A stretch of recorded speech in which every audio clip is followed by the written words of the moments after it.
All right, so we went through, we copied our project as a source to create a new duotone, or for eventually for our duotone version. We updated all of our links, so we're editing everything in our new folder and not our old. And now what I'm going to do is I'm going to start out with just the photo as a start for duotoning. So I'm going to take my background photo and I'm going to go in and edit that link, and I'm going to dump that funky adjustment layer that I just threw on because I don't want that. And what I'm going to do is go up in the menu. I'm going to select Image, Mode. What we need to do is we need to get to Duotone. But if you look, Duotone is going to be grayed out. That's because we can't apply a two-color tone to this image until we discard the color. So we're going to dump it over to grayscale.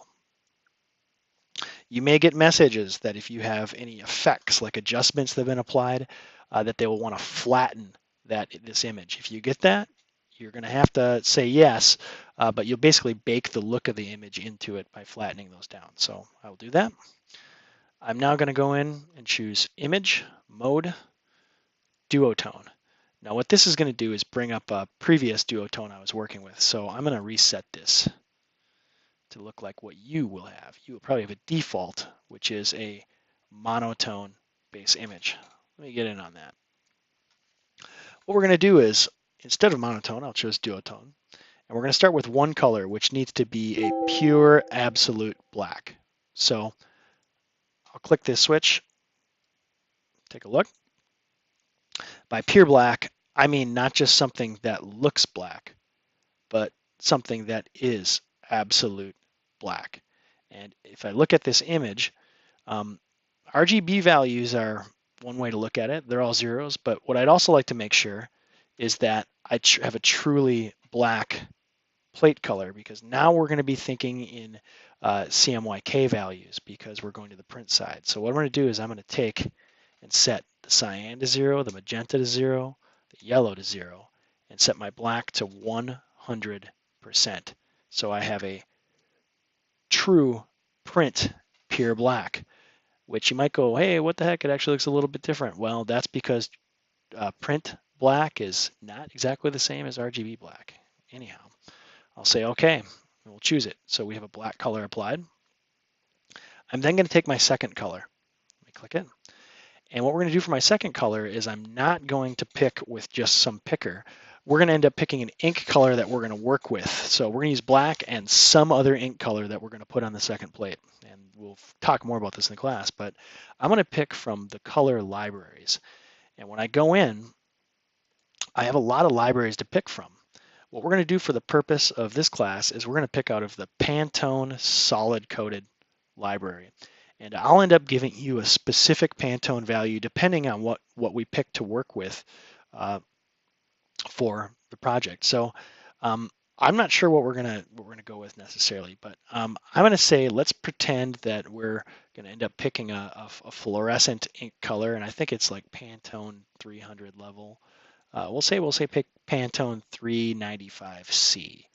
I'm going to choose that, and this is going to be my pre-mixed spot color that we're going to work with for the second plate. I'm going to say OK and apply it. All right, now it's applied, but it looks pretty flat. It looks pretty brown, right? Well, one of the inks, the reason I'm picking a cool spot ink is we really want to make that spot shine. We want to work with that ink. And if I pick, let's say, like a fluorescent ink as an example, I want to really push the heck out of that so it just pops at us. So this is an opportunity to kind of play with this, and I'd like to play with this to really bring the image out more. So there's kind of two ways that we can play with it. If you look at these tone curves on the left, they look like a straight line right now, but these are actually called curves.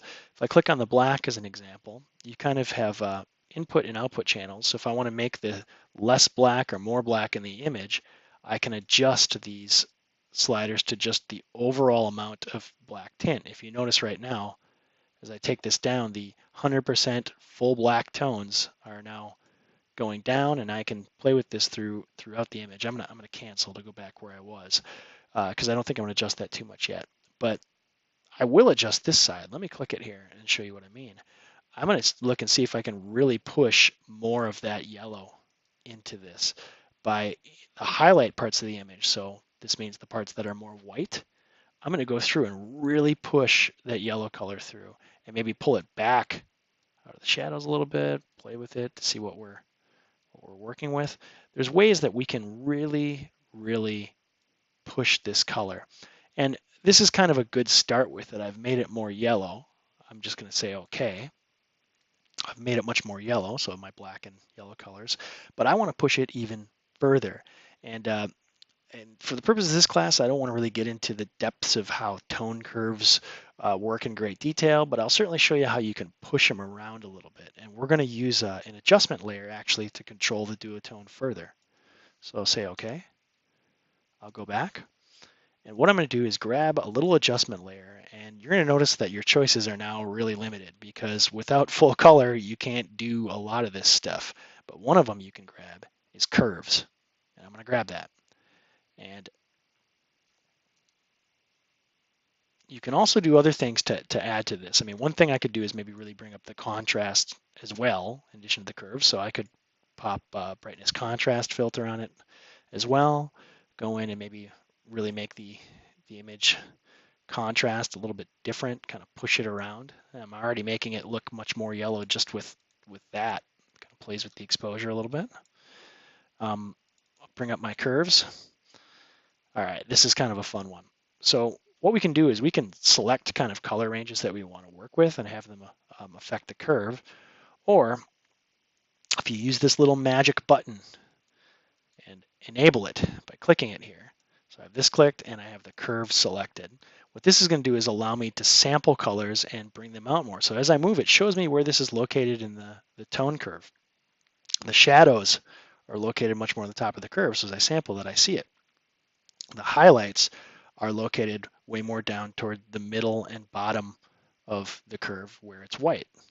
So what I'm going to do is pick a very yellow part of the image and just left click and kind of drag on it. Let me move in on it so we can really see. I'll just left click and drag to kind of push these tones around. I'm really going to bring out some of the yellow in this image. Wow, look at this right now. So this is pre-contrast. Boom, put the contrast brightness on it. Boom, punched it up with the curve. And then you can actually pull these points around in the curve to really push it out, to really make this just glow. If I've got a fluorescent ink applied, which is what I'm using for our class, whatever color that may be, it's really going to pop that color out in the highlights in addition to the black. So you can really kind of push this around to get a much more vivid image.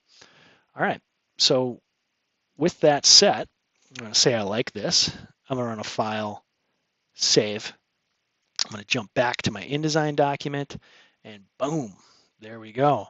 Now, this is going to affect all sorts of stuff, like my white doesn't look very good, etc. That's going to be kind of an issue. So what we'll do is I'll move on to that next. In the interim, I'm going to correct and duotone this guy as well because he's a photo.